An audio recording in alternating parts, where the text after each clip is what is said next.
biggest guy in the cell block. So to become a power man, you obviously need to prove yourself, and you needed to take down the big guns. Just to clarify, just in my head, he's in actual jail now, right? He's in actual jail now. Yeah. He's 18. He's an adult, and he goes to actual full-blown jail. The big bastard, the power man at the time, Donald catches him off guard while he's on the toilet. Cheap blow, right? Cheap blow. It's like a sucker punch. You don't do that.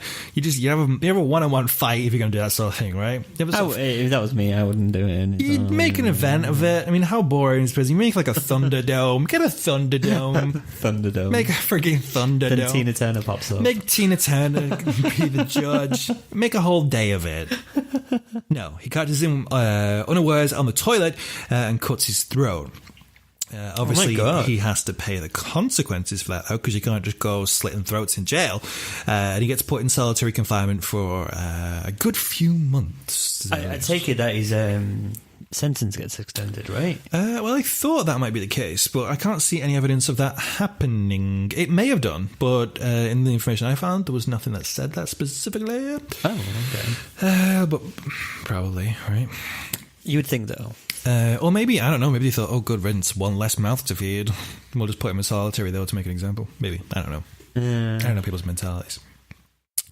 When Donald emerged from the depths of the confinement cell, he was almost reborn. The other cellmates had a newfound respect for him, and Donald demanded that he now only be known as Pee-wee. And God forbid anyone who called him by his real name. Oh. Spooky times. Spooky times. I think Donald sounds better than Pee-wee, though. Donald does. It doesn't sound as intimidating. I mean, if you're going to get beaten up by a guy called Pee-wee, you're expecting, like... a little... What, is it Steve Rubens? No, I think Rubens. Oh, what's his name? Rubens. Chris Rubens. No, Pee-wee Herman. You expect that to come in the room. Chris, right? No, it's not Chris Rubin. I don't think Paul Rubens. There we go. Yeah, you're gonna get in a fight with Pee-wee, and you go, oh, okay. We're getting Paul Rubens burst out with a bow tie comes out. Hi guys. With his little bike. Yeah, you could do some damage with that bike, though, right? Probably. And he just wanks at you viciously because he was caught wanking, right? In the cinema. Which, just side. But in all honesty, I don't see why he got put in jail for that, because the cinema, the stuff that he was watching, it was an adult theatre. But he was watching erotic. Everyone movies. would wank in those places. I think it's the thing where people just wanted some dirt on him. Yeah. And they were like, oh, child's entertainers. Then they linked child and sex, and then they linked him to trying to make him out like he was a paedophile, right? Yeah. I was just like, oh, get the fuck. I love Paul Rubens, by the way. I do. I follow him on Twitter. He's a very fun guy. I liked him in Batman. In Batman? Yes. Paul Rubens is in Batman? Yes, he was Penguin's dad.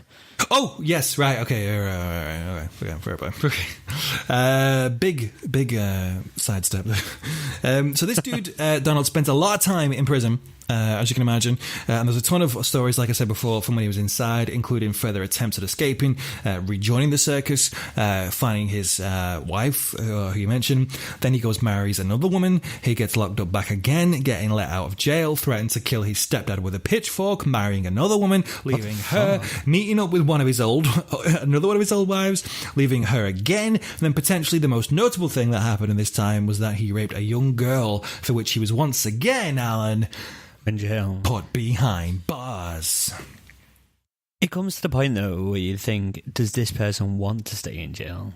Because you get that sort of like affinity to prison, don't you? You want to stay in prison.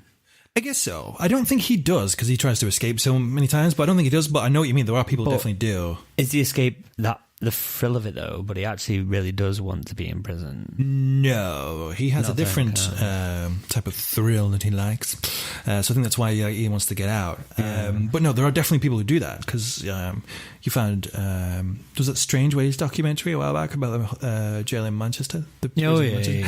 Where people, the guards, they were saying, we know these people just purposely put themselves back in jail because they haven't got anything else out there, which is really super sad, to be honest with you. I mean, they're not killing people, but they're just doing like petty crimes and just to get back in jail, just so they don't have, because they don't have nothing else. I guess you've got like a roof over your head then. And food. Food. Yeah, you're not on the street. And begging. a bed. Yeah. So I do kind of feel bad for them. There should be better systems in place for that shit. Either way, we haven't got the answers. So yeah, the whole thing goes around in a huge big fucking circle once again. And like I say, if you want to know about that particular period of his life or the other bit that I missed out, it's out there. It's out there. But like I said before, it doesn't really, it's not essential. To the future crimes. So jumping forward a few years, finally Pee-wee was released on November 1968 on the condition that he stays out of Florence County for 2 years. Okay. Upon release, Pee-wee later said, "Here we go. Get ready for this. This is the first bad accent of the year." Where's he from, by the way? South Carolina. And what do they sound like? Well, I've heard his voice. Oh, have you heard his voice? So I'm going to try and do it. Okay. It's not going to be good. I was damn determined I was never going back to prison. Which didn't mean that I wasn't ever going to do anything illegal again. I just was never planning on getting caught. Ooh. Spooky guys. And did that sound like him? Kind of. Maybe. The audio of him speaking is out there at a certain point, so if you want to go on YouTube that, feel free after you listen to the podcast, because both episodes. Yeah, both episodes. Well, you can there's a video that I found, you can sort of halfway listen through that and it won't spoil anything from the next episode, then you can listen to the next half later. So yeah, throughout his time in jail, Pee-wee had been speaking to some really bad guys. He'd been speaking to mafia bosses, he'd been speaking to hitmen, speaking to serial killers, and just very generally naughty men. Very naughty men. And well, obviously, from talking to these guys, he'd learned a couple of things from them, including that in future he had to make sure he left no witnesses. So no witnesses was number one. It was playtime now for Pee-wee. Donald decided to settle in Sumter, South Carolina. He worked construction and stripping hot cars while cruising bars for sex at the weekends. By hot cars, I don't mean like cool-looking cars with like flames on the side.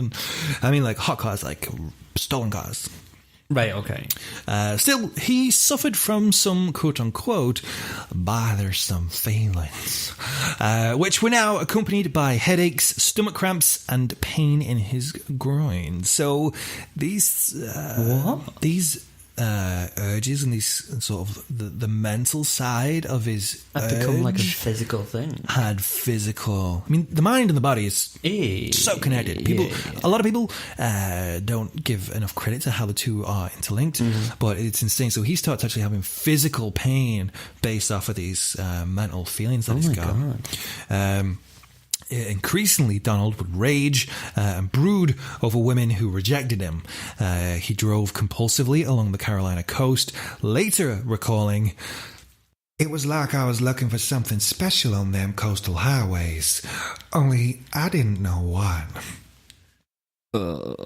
In September 1969, Alan, Donald found out what? Oh no. A young female hitchhiker was thumbing rides outside Myrtle Beach when Donald picked her up and propositioned her. When the girl laughed in his face, he beat her unconscious and drove to an old logging road. There, he raped and sodomized his victim, torturing her and mutilating her with a knife. Oh. She clung to her life when he weighted her body and sank her in a swamp to drown. Leaving the scene, Donald recalled, "I felt truly the best I ever remembered feeling in my whole life." It was a feeling that Donald would quickly become addicted to, and of course, there was only one way for him to get his fix. That, my friends, is part one of our story of Donald-Henry-Gaskins, aka the meanest man in America / Pee-wee. So That's just stupid name. I know, right? So But fuck. Oh my god. I know, like I said, the two-parters, people don't normally... I don't know if people like them as much as the other ones. I don't really know. If you do like them, or if you don't, let us know. We're here. Even though last year was a learning curve, there's still little things like this which we don't know. Yeah. If you prefer or not. I like it. Because if you like him, we can do more. If We do more. Don't like him, If you don't like less. it, we can. I can cut it down even more if you like. But there are, I think it's interesting to sort of get this like part one out of the way. We learn where it came from, all the shit that's gone on, and then now, obviously, we're at the pinnacle point where things start to get grisly. Yeah. And I will tell you now that murder we just discussed is tame compared to how he progresses. Oh no.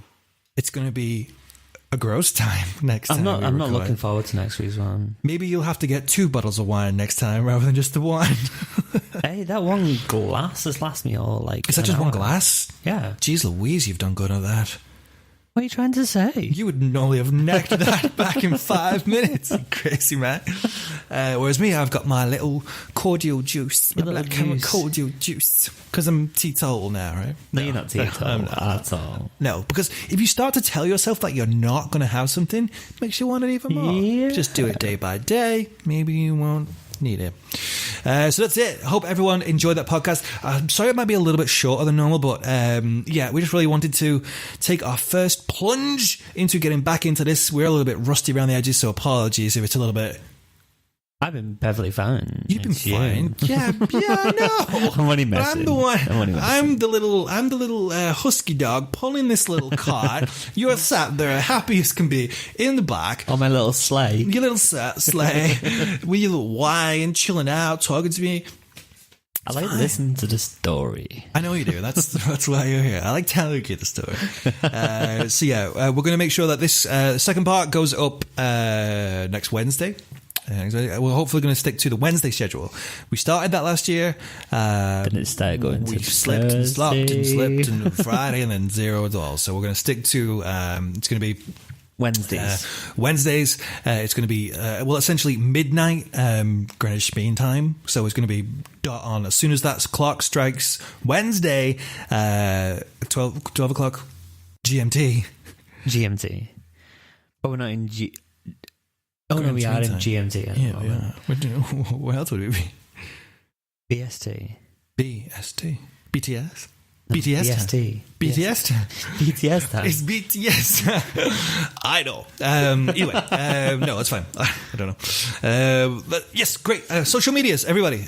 Real quick, if you missed them at the start, they're going to be the show notes down below. And please communicate with us. We want to hear your stories, your encounters with any of the people that we've sort of mentioned in any of the episodes we've gone through, or if you've got any suggestions for future episodes or anything at all, just get in touch with us. You can contact us on Twitter at MurderlandPod, Facebook Adventures in Murderland, or facebook.com/Adventures in MRDRland. We've also got a Gmail email address, which I'll give you right now. It's adventuresinmurderland@gmail.com.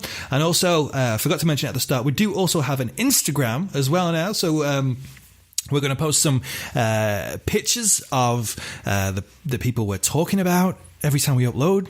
We'll post some pictures of people we're talking about. We're going to post some behind the scenes things like our studio, just My us bottle of hanging wine. out, your wine. We're going to post a lot of things on there, and that is just Adventures in Murderland, or at Adventures in Murderland on Instagram as well. So anyone who wants to follow us on any of those platforms, feel free. We'd love to talk to you and chat with you, and just share some good times. Any last words for this particular episode alone? Be safe. No. Oh my God. Can we leave Be Safe in 2018, please? Can we just leave that in 2018? But don't you want our listeners to be safe? Yeah, but you're like trying to totally make it like a thing, and it's just Well, totally not I want a it to be a thing. Okay, well, it can be your thing. It is my thing. Be safe, everybody. All right. But for now, ladies and gentlemen, boys and girls, and everybody in between, I want to say thank you very much once again for your patience and for listening. I have been Mike James, And I've been Alan. And make sure to tune in next Wednesday for even more adventures in Murderland. Goodbye. Bye.